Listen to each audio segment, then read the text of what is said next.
Palabras vacías, acunadas entre sombras, como epitafios mustios que cubrían el papel.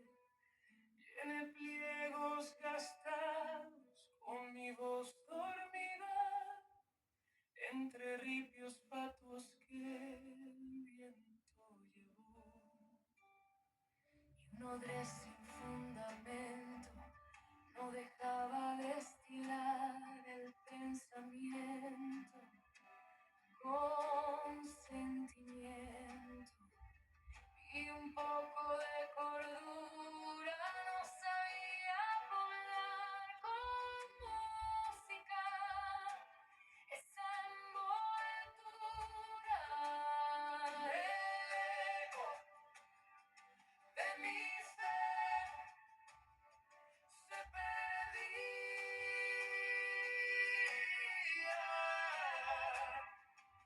entre versos errantes y una canción del corazón. Dejó su esencia en mi conciencia y mi pasión.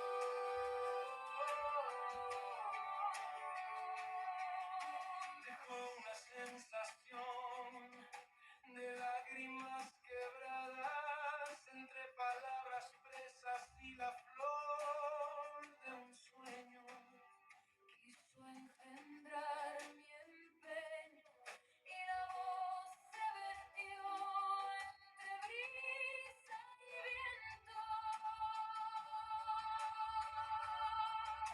En pobre sonata sin plasmar tan solo un campo por poblar y unos versos por engendrar.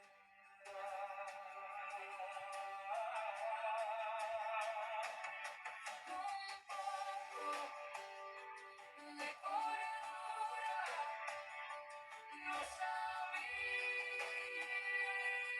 volar y con música esa envoltura, el eco de mi ser se perdía entre versos errantes y una canción del corazón.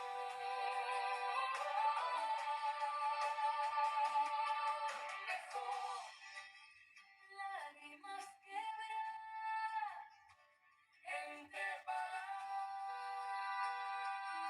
presas y la voz